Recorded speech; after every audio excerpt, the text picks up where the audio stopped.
Friends, कसे आहेत तुम्ही सगळेजण? चला आज एक पटकन नाश्ता बनवूया. त्यासाठी 1 वाटी मी रवा घेतलेला आहे, तो मिक्सरच्या भांड्यात टाकून घेऊया आणि याच्यात अर्धी वाटी दही टाकून घेऊया. बघा, हा नाश्ता आपला पटकन तयार होईल.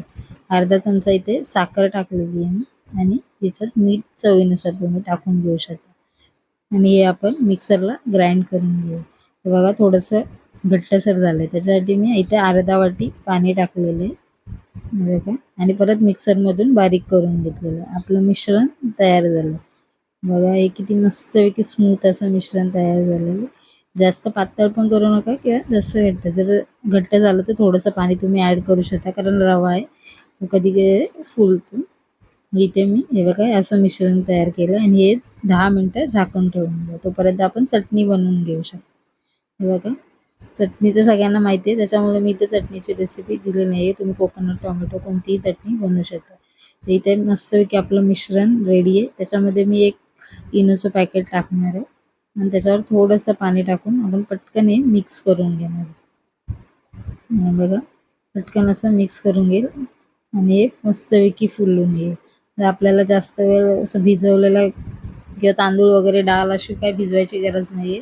पटकन असं हे आपल्याला जर कोण पाहुणे वगैरे आले तर आपण पटकन असे हे डोसे आपण किंवा मुलांना सकाळच्या घाईत जर द्यायचे असेल तर पटकन असे डोसे तुम्ही तयार करून देऊ शकता. तर इथे मी डोसा पॅन गरम करून घेतलेला आहे आणि त्याच्यावर जसे की 2 चमचे त्याचं पीठ टाकणार आहे.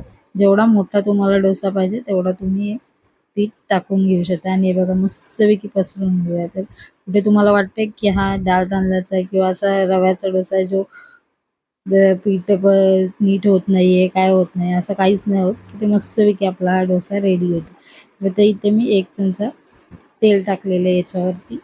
तर तुम्ही बटर पण टाकू शकता आणि त्याच्यामध्येच परत आपण इथे पाहिजे तर भाज्या किंवा बटाटा वगैरे, बटाट्याची भाजी वगैरे पण टाकू शकता.